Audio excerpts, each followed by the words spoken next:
Hello, everyone.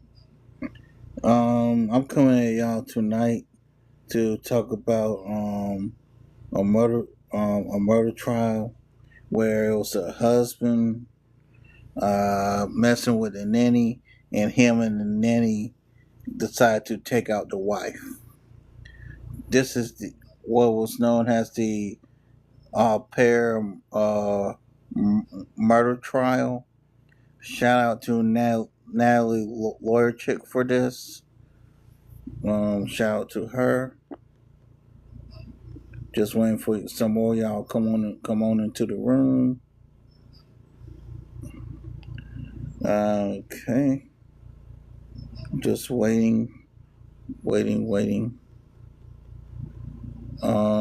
There's also an update on the Eliza Andrews case, which I'll put on here later. But right now, let's get into this. Hello, my name is Natalie. I'm a criminal defense attorney, and welcome to my channel. In today's video, we are going to be covering the case of Brandon Banfield, Christine Banfield, and Juliana Magalhaes. And it's also known as the Banfield case. Brandon Banfield stands accused of murder and charges related to harming his child in relation to the February 2023 murder of Christine Banfield and Joseph Ryan. I'm going to take you through a summary of the crime and a timeline of the crime, who the parties are, and then the direct and cross-examination of Juliana Magalhaes. Basically, Brandon Banfield had everything that he could possibly want. He was a law enforcement agent in the Internal Revenue Service. He dealt with the criminal side of investigations into IRS issues. His wife, Christine Banfield, was a nurse, and they lived together in Fairfax, Virginia, with their 4-year-old daughter. They were doing so well financially and so busy with their work that they hired an au pair from Brazil by the name of Juliana Magalhaes. They seemed to have it all from the outside, but Brendan had to be a stereotype. Yes, he started an affair with the au pair. Instead of just leaving Christine and getting a divorce and starting a new relationship fresh, he allegedly proceeded to plot to kill Christine and an unwitting male third party by the name of Joseph Ryan. Please remember that in this case, everyone is innocent until proven guilty in a court of law, either by entering a plea or being found guilty by a jury of 12 people. Currently, Mr. Banfield is on trial in Fairfax County, and so we do have to see the outcome of that trial. So you're going to hear me say things like alleged, not because of any personal opinions, but because I am an attorney, and legally speaking, you can't say someone committed a crime until they're proven guilty of a crime. He is currently innocent and presumed to be innocent until proven otherwise. So let's go through a timeline of the alleged events.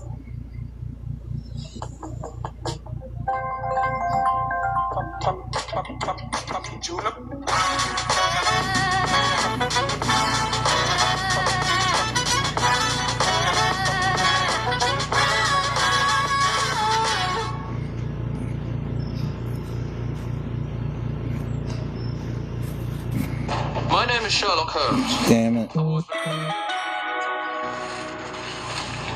Okay, there we go.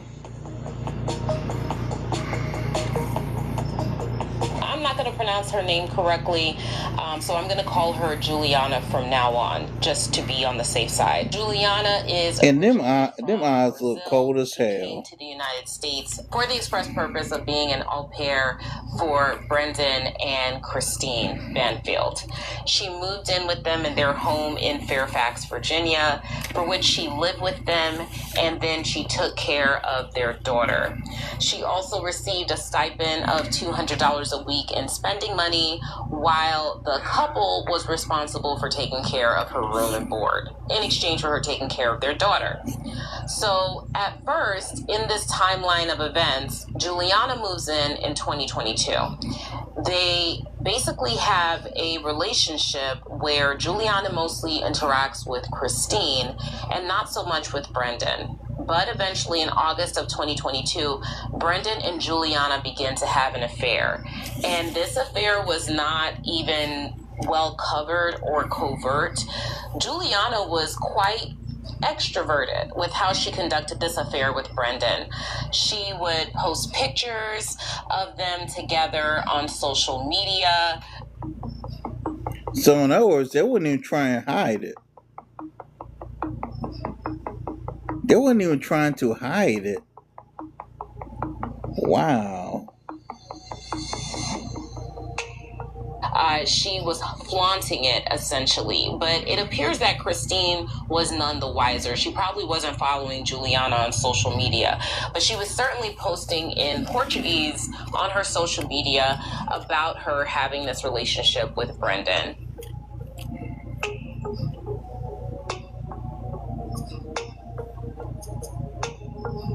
And Brendan and Juliana were conducting the affair right under Christine's nose.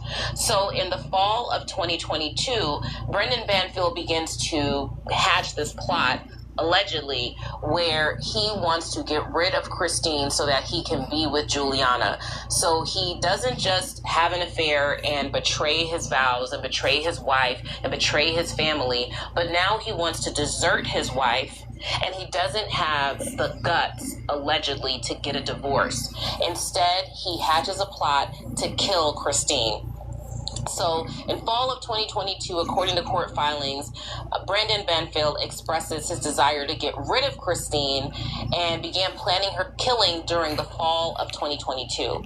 Prosecutors allege that Banfield made a fake account on a Ish website called FetLife.com and used it to communicate with a man by the name of Joseph Ryan, 39 years old, of Springfield. We'll get more into him later.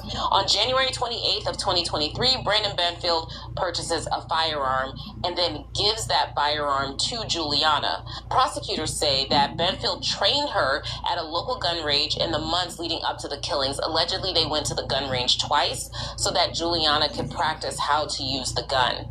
In February of 2023, the murders occur. Banfield told Juliana, allegedly, to speak with Joseph Ryan via Telegram, a messaging service, just days before the murders to confirm consent and meet up details. Authorities said that Ryan was then lured to the Banfield home in the Reston area of Fairfax, Virginia. That is when the murder occurs. You can see that there is a 911 call that's made February 24, 2023. 8. 1 second, y'all. 2:05. Fairfax 911, where's your emergency? I need help. My friend, she just was stuck in the night now. She's bleeding hella. I don't know what to do anymore. Okay, where are you located? What's your address?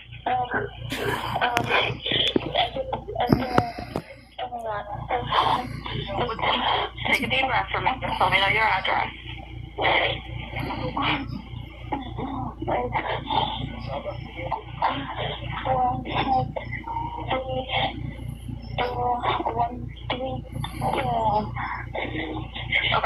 13.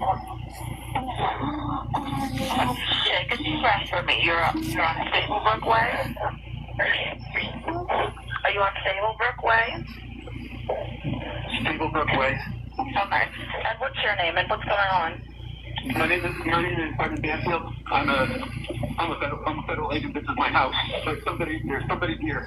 I shot him. But he stabbed her. She's bleeding. She got several marks on her neck. What do I do? Okay. So what I need you to do is apply direct pressure directly to where she's bleeding from, okay? And if it becomes, just add more cloth to it. It's already there. How old is the person? I don't know. The person that's bleeding? 37. Okay. Okay, so the person that you shot, where is he? I don't know him. Okay, where is he though? He's here. He's on the ground. Okay. Okay. And the person that he stabbed, where are they now? Are they still in the house? I have nothing coming to you. They are such liars. Not only are they liars, they pitiful liars. Okay. Okay, are you the one that's bleeding? Just keep applying pressure. Don't remove it. If it comes soaked, just add more cloth to what is already there. Do not use a tourniquet. If one is already on, don't remove it. And don't throw or flush any blood-soaked items, okay? And, sir, I need you not to touch the weapons or disturb the scene at all. And don't touch or remove any impaled object, okay? Sir, hello? Ma'am, can you hear me? Oh, hold on. Okay. Are you the one who was injured? She's not responding. It's not 911. He's living. Okay. Can you tell me how her breathing is? I'm breathing. She's heart still beating. She's Okay. still breathing. Okay. Just keep applying pressure to where she's bleeding from and just put her on her side, okay? Her side? Yeah, on her side. You said she's breathing normally, she's just not responding to you?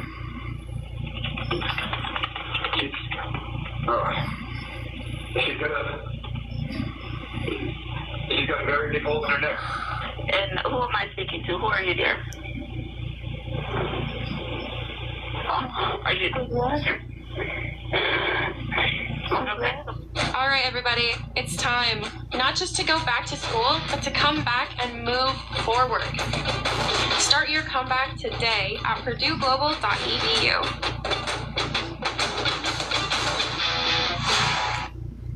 Who's the person? Where's the person that's bleeding? Where are they in the house? And then on body-worn camera, police proceed to respond to the home, and Juliana and Banfield give their version of events of what happened. The extremely ridiculous, elaborate plot to make it seem as though Christine was killed by Joseph Ryan, an intruder and assaulter.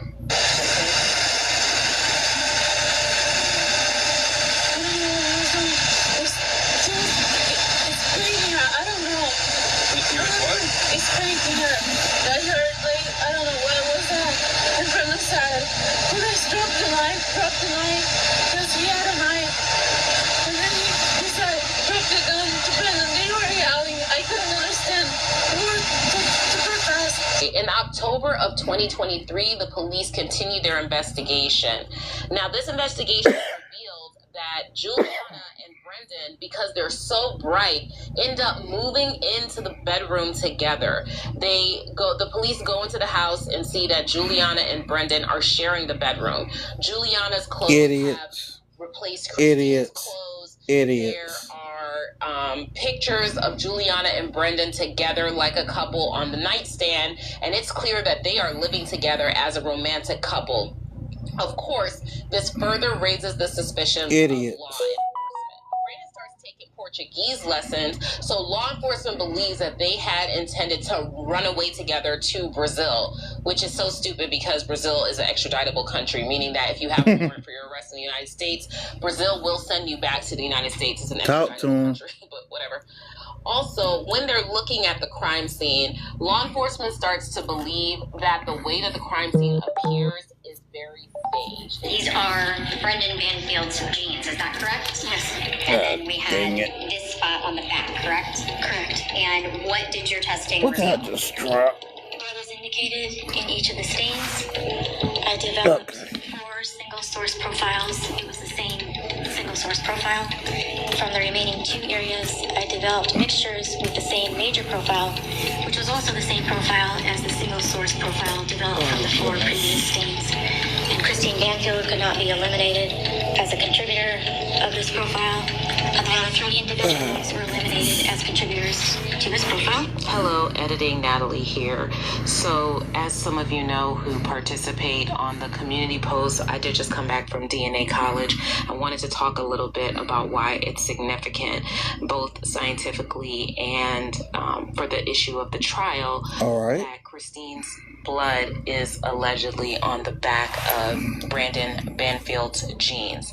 First and foremost, the reason that the DNA analyst analyst is using the language of Christine could not be excluded from the blood stain is that more than likely given the mixture, meaning that there are multiple people, I think 4 people mixed into the DNA samples because there are 4 people that are on scene.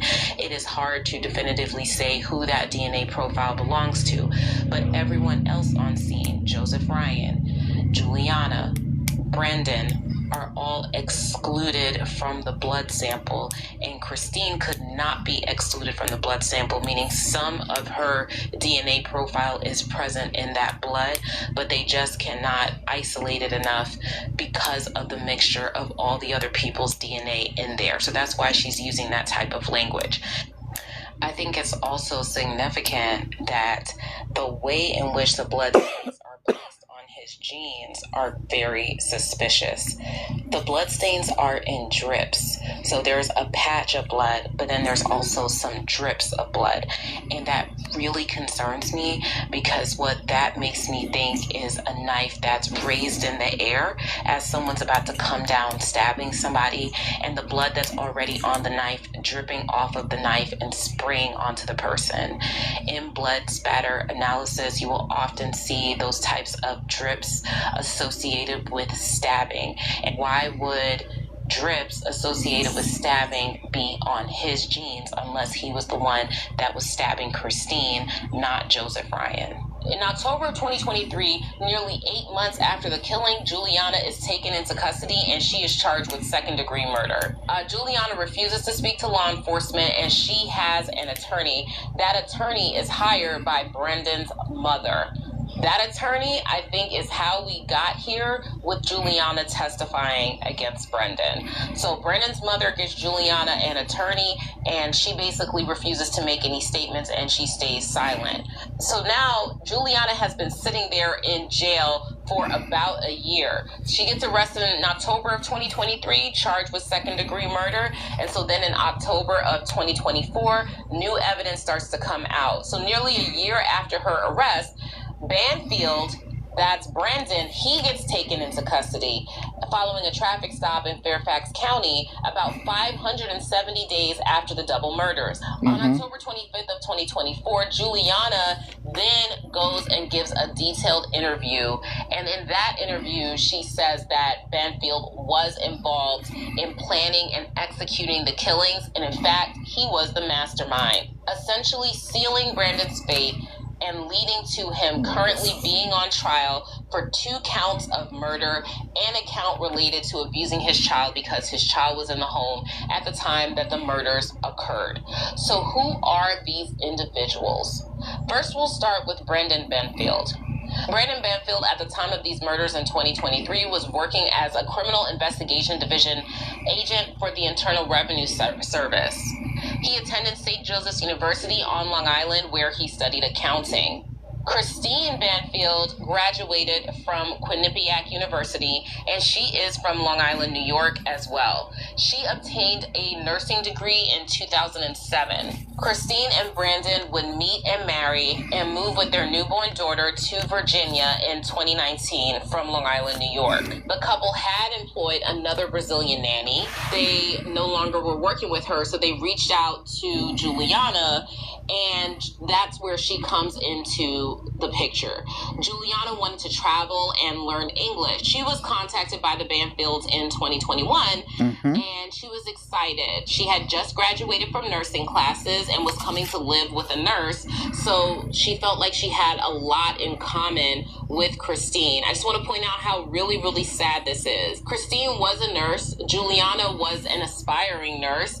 Christine was giving Juliana somewhere to stay while she watched her daughter, was giving Juliana room and board. Christine was basically very nice to Juliana, according to Juliana's own testimony, and behind her back, Juliana was getting with Christine's husband. I will point out that there is a power dynamic at play here, and I don't want to ignore it. Brandon is an older man. He is more moneyed. He comes from an intact a family unit where both he and his spouse were working, making a decent living. Fairfax, Virginia is not an inexpensive place to live. Fairfax, Virginia is actually one of the wealthiest parts of the country, with the median household income reported in 2023 to be $141,553, which is above the national average. Whereas I don't know about Juliana's particular personal life and where she comes from, but the United States economy is vastly larger and wealthier than Brazil. So there may have been an income disparity there. There was certainly a power disparity in that Brandon was Juliana's employer, making it completely inappropriate for him to begin an affair with her behind Christine's back. So I don't want to ignore that. However, I don't want to infantilize Juliana. Juliana is an adult, and she was about 21 to 22 years old when she began working for the Banfields. So that's a very young adult, but an adult nonetheless. And Right. we'll see here that she participated allegedly, and to her own words, in some horrific acts in exchange for being in a relationship with Brandon. Now, the other party involved here who is deceased is Joseph Ryan. Joseph Ryan was born in Woodbridge, Virginia. He was described as being wise beyond his years. He's described as loving sports and jiu-jitsu and being passionate about social justice and animals. According to family, they were quoted as saying he would go to like a pound or to, an animal rescue place and ask for the oldest, ugliest dog, always little dogs. He loved to take them around with him. So even though Joseph Ryan died under horrible circumstances where his name was besmirched and he was essentially set up, again, we'll get into that more later, his sexual interests were no way indicative of the fullness of what he was as a human being. In this trial, the Commonwealth of Virginia is represented by Chief Deputy Commonwealth Attorney Jenna Sands, and defense counsel for Brandon Banfield is John Carroll. The judge presiding over the case is Judge Penny S. Azkarate. And if you remember her, she's the judge from the Depp v. Heard trial. She actually, to my recollection, is a very good and measured judge and very fair in her rulings. Juliana enters into a plea agreement with the prosecution after she's been sitting in jail for some months. I think about a year she's been sitting there. She enters this plea agreement in which she pleads guilty to manslaughter.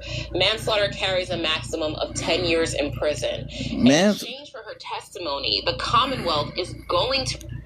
How you going to sit and try to plead for manslaughter when you're a co-conspirator? Make it make sense. Recommend. Tap the screen, please. Tap the screen. Tap the screen. Time served means that you receive no more time than what you've already served prior to you accepting the plea agreement. Now, here, what that means is that she is getting a benefit in exchange for her testimony. Defense counsels call witnesses like these snitches. A snitch, now, it's not a technical or legal term, but what it is it's something that defense attorneys do use.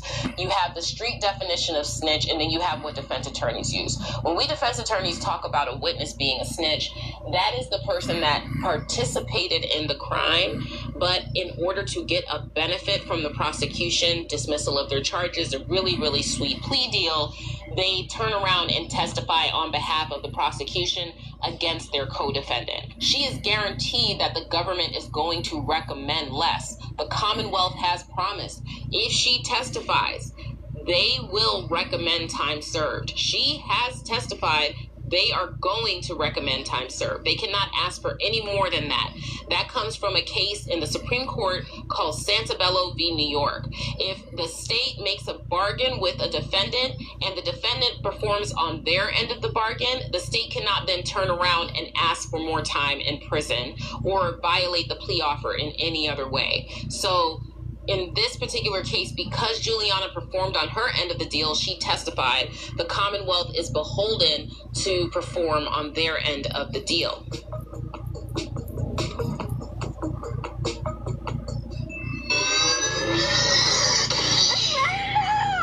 What the heck?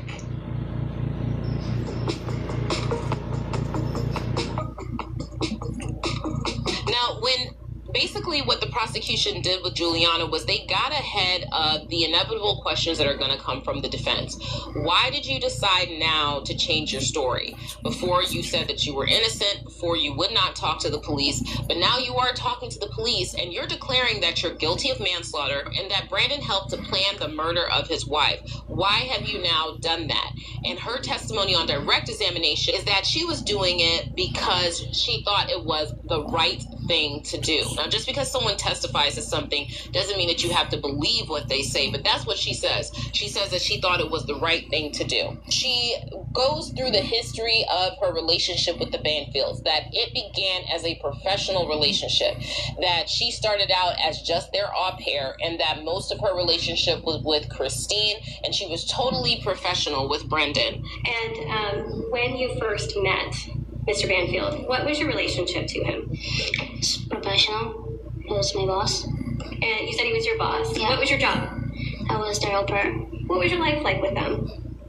With the family, Yeah, when you first got there, what was it like? it was kind of a period for me to adapt to the family, to my job, to the country.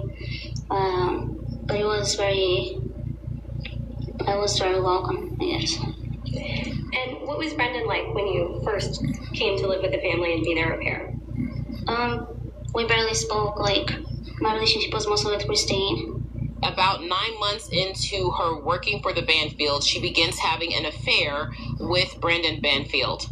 At some point, while you were working for the Banfield family, did your relationship with the defendant change? Yes. How did it change?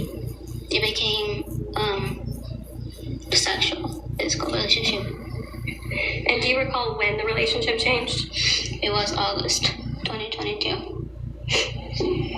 Juliana testifies that Brendan wanted to have a relationship with her and that he wanted to get rid of Christine Banfield. She testified that Brandon did not want to get a divorce for really the most sad and pathetic of reasons. He didn't want to lose a lot of money in a divorce. He said the divorce would be expensive and that Christine would come out with more money than him. He wanted to keep all the family money, and he did not want to share custody of their very small minor child. And so he decided that the best thing to do would be to kill his wife, according to Juliana's testimony. Did he ever talk to you about anything else about his relationship? Did he ever talk about getting a divorce with her?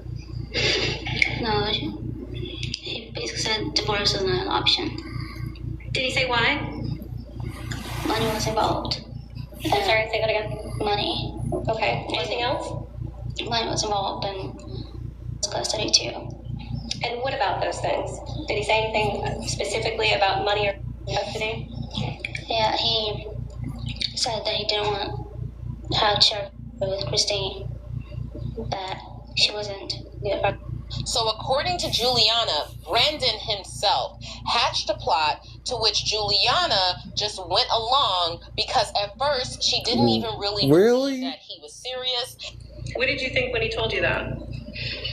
At first I thought he was joking. Never mind. Yeah, for me it was... Who the hell jokes about that? It was a joke.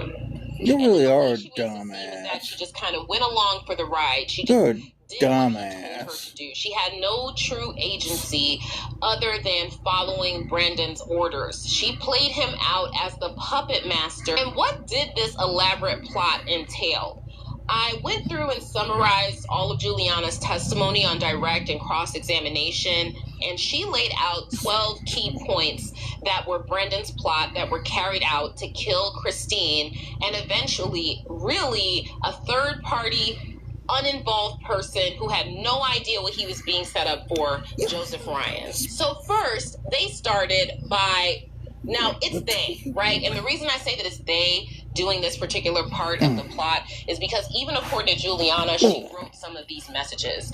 But Brandon went on to Christine's computer and he, behind her back, and he set up this profile on this website called FetLife.com. And the profile was a fake profile of Christine containing a photograph of Christine in a bathing suit as her profile picture.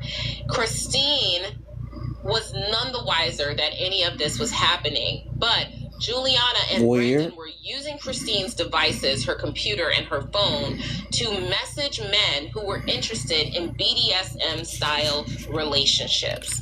In doing so, they proceeded to talk to these men to try and set one of them up to come to the house. So the first plot point in this plan was creating the profile.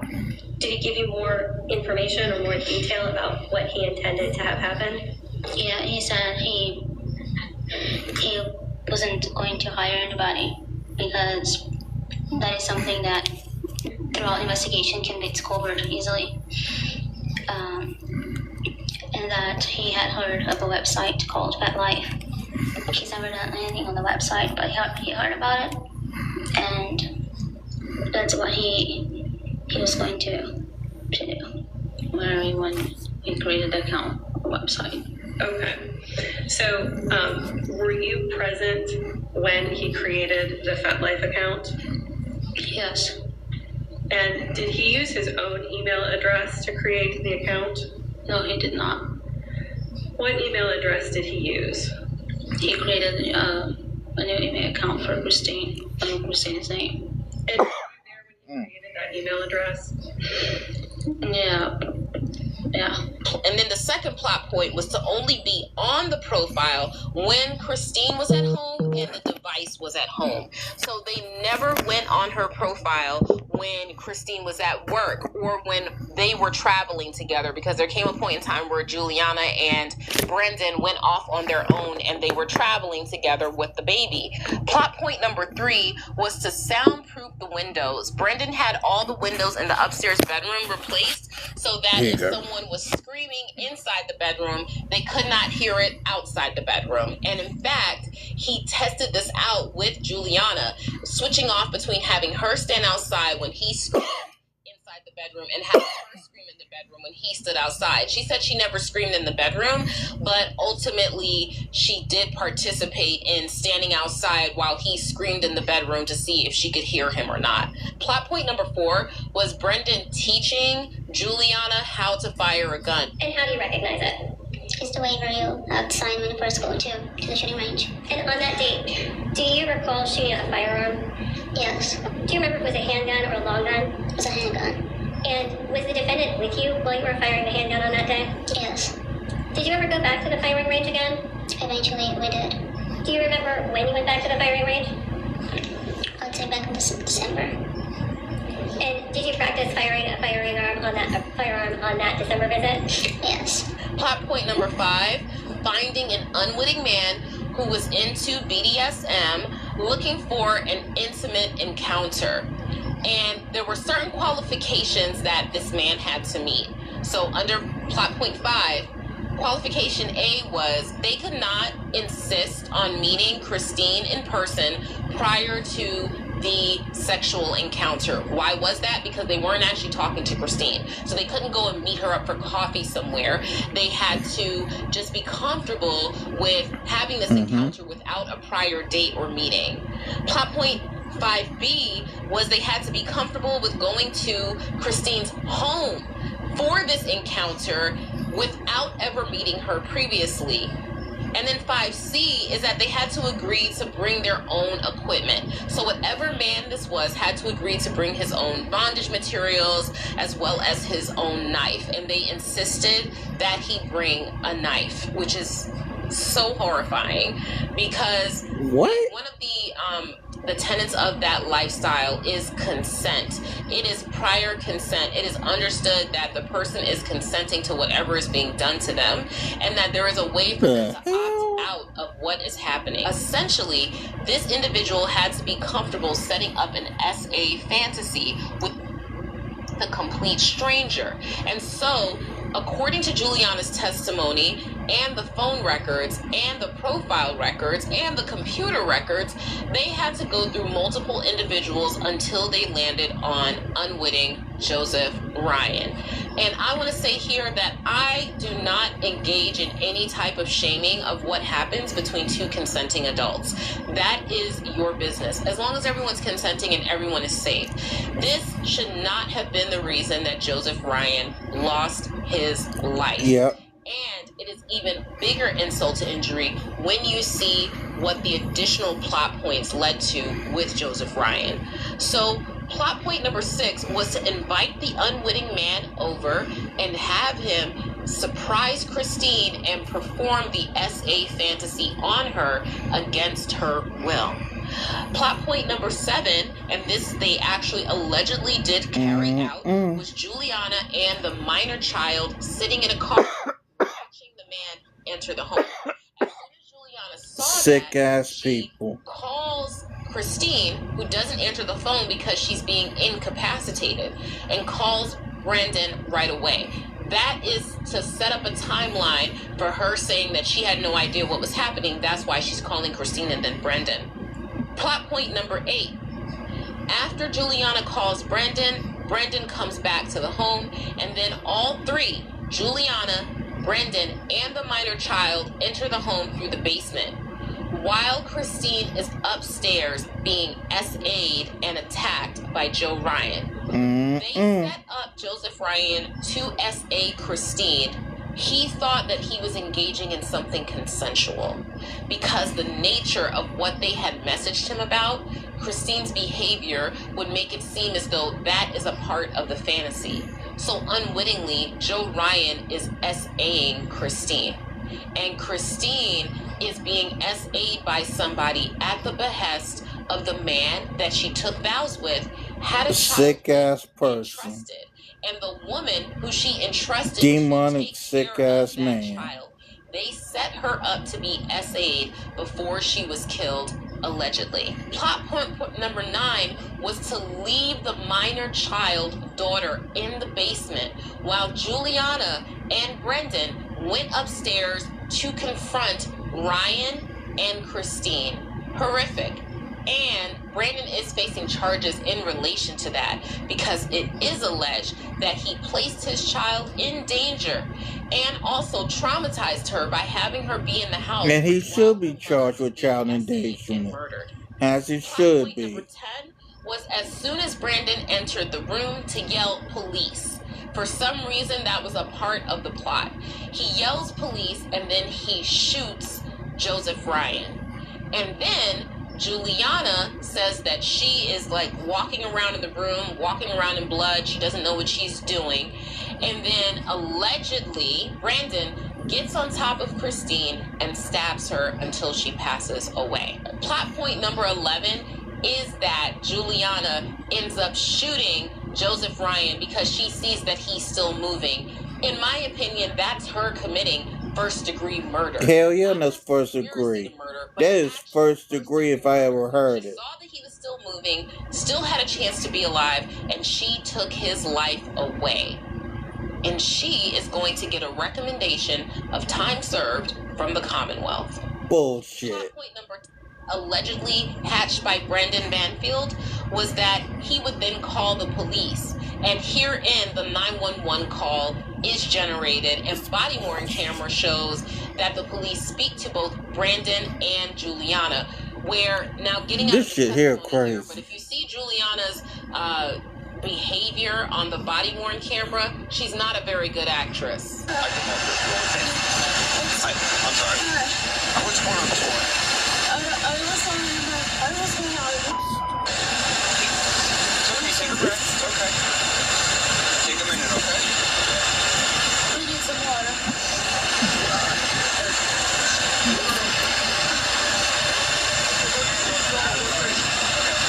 You want to sit down somewhere?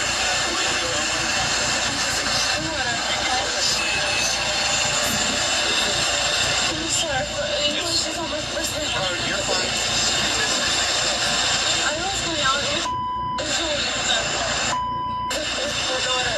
Okay, yeah, she said you were there? And then I heard the guy was, I don't know who was.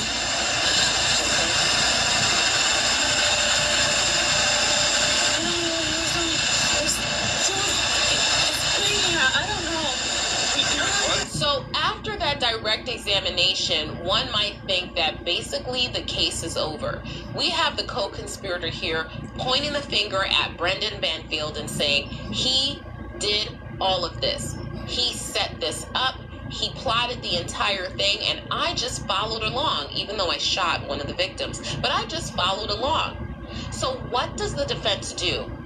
In the case of a snitch, the defense's job is to call into question the credibility of the witness. The defense attorney, Mr. Carroll, did that by going through the timeline and pointing where the alliance starts to fall apart. Okay. He does so by pointing out 8 plot points.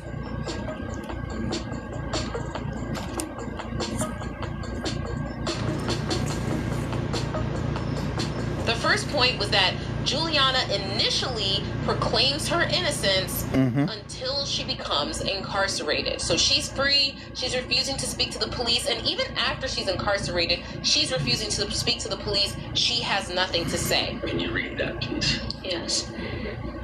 Well, now that you know, parenthesis, I mean, there is... Just better off keeping her damn mouth shut. Parenthesis, that I'm not going to cooperate with them.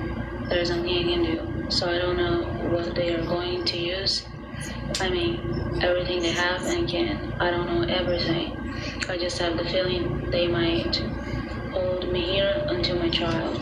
Number 2, on cross-examination, it gets pointed out that Juliana is represented by an attorney hired by Brendan Banfield's mother, who, interestingly enough, spoke to Brandon on the phone, and Brandon said to her that Juliana cannot keep her mouth shut. So they were concerned about Juliana talking, and Brandon Banfield's mother paid for Juliana to have an attorney.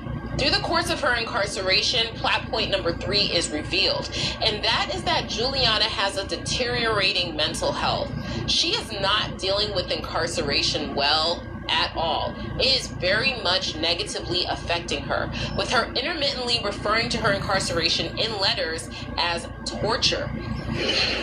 I said, I am in a terrible and deep pain. I wish I could take it away.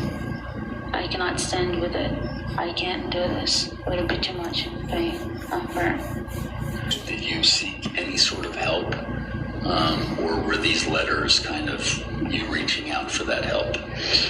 I also started taking medication for depression, anxiety in the jail. She eventually threatens to conduct self-harm, and she is consulted by the mental health professional in the jail, where she's put on medication for anxiety and depression. I'll step out of the cross-examination now and say that myself as an attorney will frequently see that guilty or not guilty, as in actual innocence or actual guilt, it doesn't matter. People incarcerated have deteriorating mental health. Incarceration is extremely difficult on people. And it's important to point out that Juliana was incarcerated much longer before Brandon was ever charged. So they essentially broke her down by having her in incarceration. As the letters go in chronology, they appear to be getting worse in terms of what you're saying about the torture and the pain and things like that. Yes. Okay. Is that fair to say? It is. Okay. Plot point number 4 is that Juliana learns details of the state's theory and evidence through discovery. Now, I'm not sure if this is true or not, and Juliana doesn't quite adopt this, but the defense theory is clear. All of the details that Juliana is testifying to about the way in which this plot came about only arose after she reviewed the discovery. And is it fair to say in your communications with your lawyer, you're learning about this case, you were receiving discovery from the Commonwealth?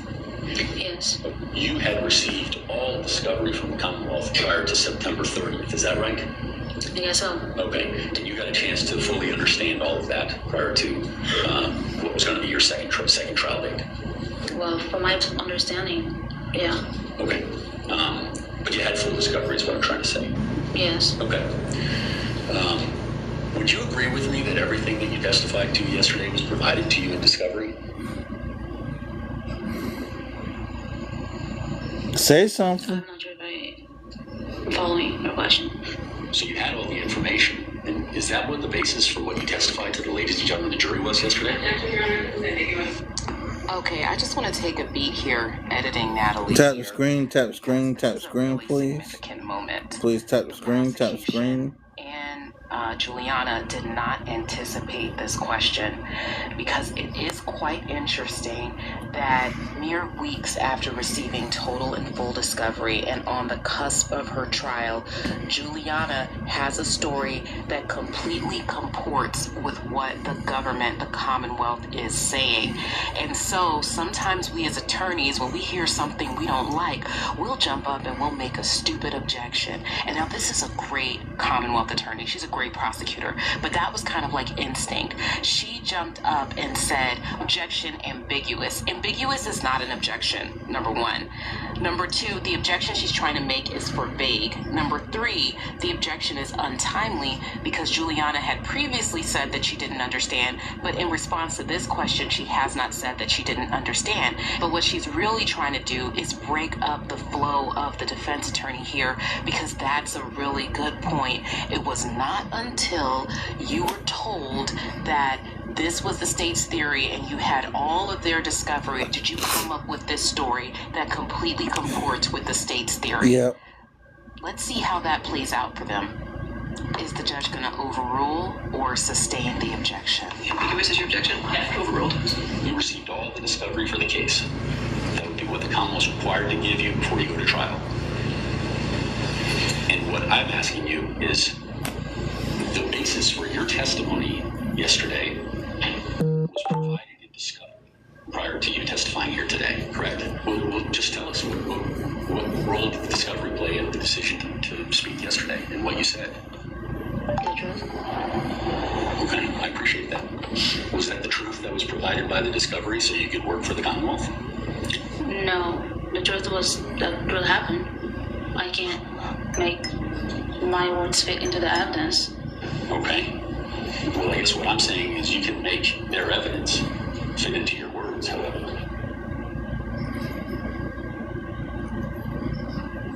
Now, cross-examination point number 5 is that Juliana's case gets continued. She loses her preliminary hearing. She cannot get released on bond. So she is in jail under torture, deteriorating mentally, having a really, really hard time. And then eventually she breaks. And you can see in a series of the letters that she testifies to and she adopts and admits that those are her letters, that Juliana is saying over and over again that she's going to have to start letting go of her relationship with Brendan Banfield, that she can no longer take this. I discovered even more betrayals on Brendan's part. Since the beginning of the relationship, several that he never mentioned. I was shocked. And the other one says, Brendan and I sometimes I consider it a lost cause, but I really feel for him, but a lot has happened, and there's a lot to be considered before any decision, and we don't even know what's going to happen in November, right?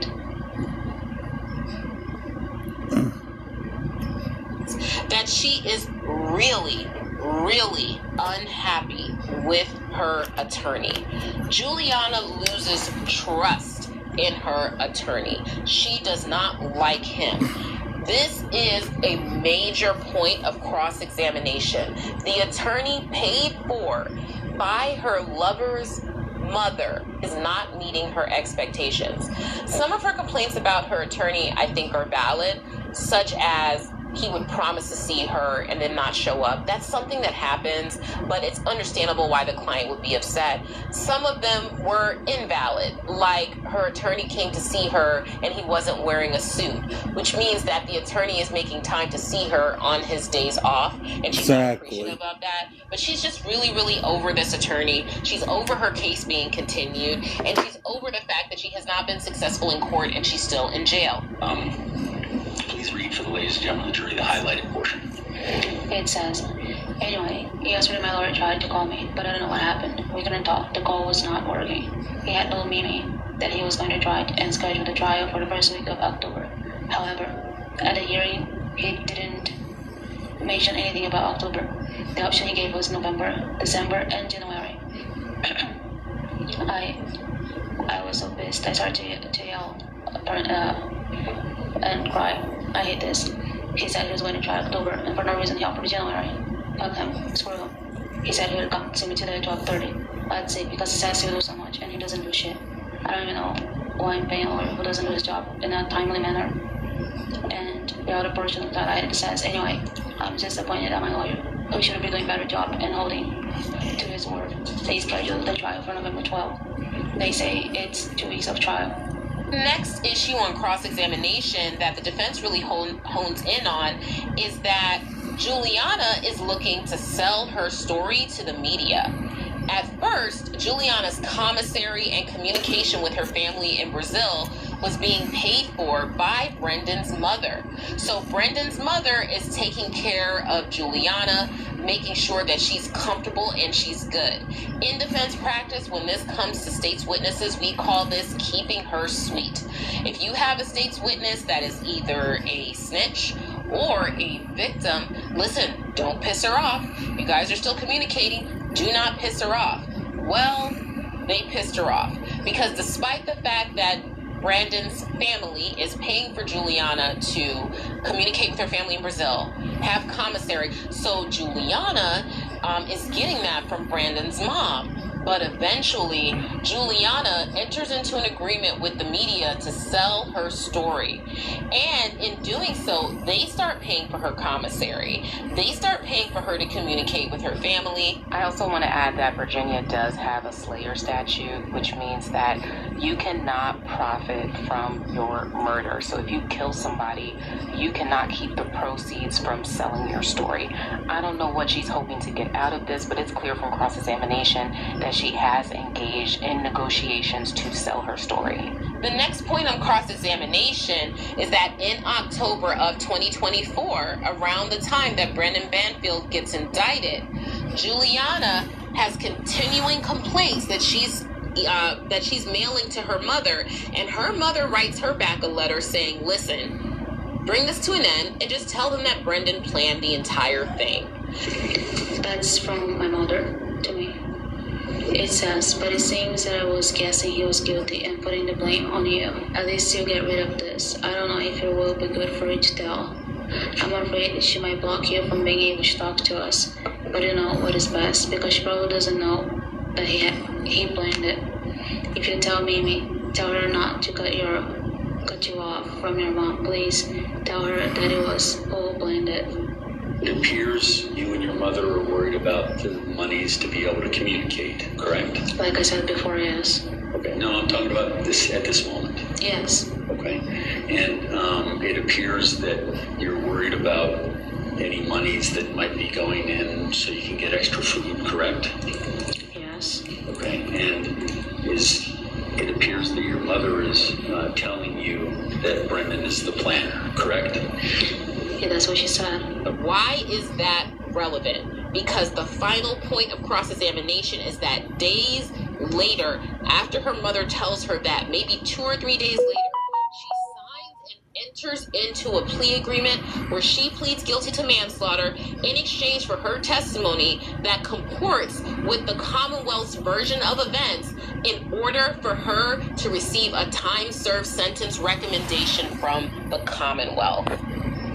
Really sit back and think about this. According to Juliana's own testimony on cross-examination, after she has been under immense emotional and mental pressure, after she is completely unhappy with the services of her attorney provided to her by Brendan's mother, she decides that she can't take it anymore, and her mother suggests to her, tell them that Brendan planned the entire thing. And she does that within days.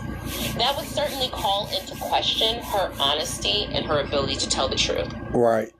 So what do I think about this case? Here, the Commonwealth's case is evident in the elaborate plot, the strange behavior of the parties, and the inconsistent forensics and alleged staged crime scene. Had the Commonwealth proceeded to a trial with neither Juliana testifying or Brendan testifying, in which they sat them both there together and tried them both, right? If they proceeded to a trial in that manner, based on the forensics alone and the elaborateness of the plot, I think the Commonwealth could win this trial without the testimony of Juliana. What do I mean by that? The plot was ridiculous. Essentially, Brandon wanted everyone to believe that Christine Banfield, a nurse, a person who has lived a very, let's say, picturesque cookie cutter life, the type of life that many people aspire to. She got her degree, she's working as a nurse, she's making a good income. She marries a man, he's working for the IRS, he's making a good income. They're living in one of the wealthiest counties in the entire United States of America. They own a home, and they can even afford an au pair so that they can go to work and do what it is that they need to do. And all of a sudden, out of nowhere, she's going to develop this interest in FetLife.com. Create this account, not want to meet any of these strange men, and have them come to her house while her husband's at McDonald's. I want to make it very, very clear. It's not like Brandon was out of town or something, and they did it in such a way where Christine wouldn't expect Brandon to be nearby. Brandon was right around the corner at McDonald's, right? So he could have come home at any minute when Joseph Ryan came, and she set herself up for this with no online history showing that she had any interest in this type of behavior whatsoever. At the same time, Brandon and Juliana are carrying on an affair, and they're not even very good at covering it up. They're taking pictures together, she's posting them on social media, and they're showing affection. People were going to eventually notice that. Then you've got Joseph Ryan. It's very unlikely that someone would be on a website with their personal information on it, show up, you know, no gloves, no mask, no way to cover up his DNA, and engage in something like this and actually be meaning to engage in it.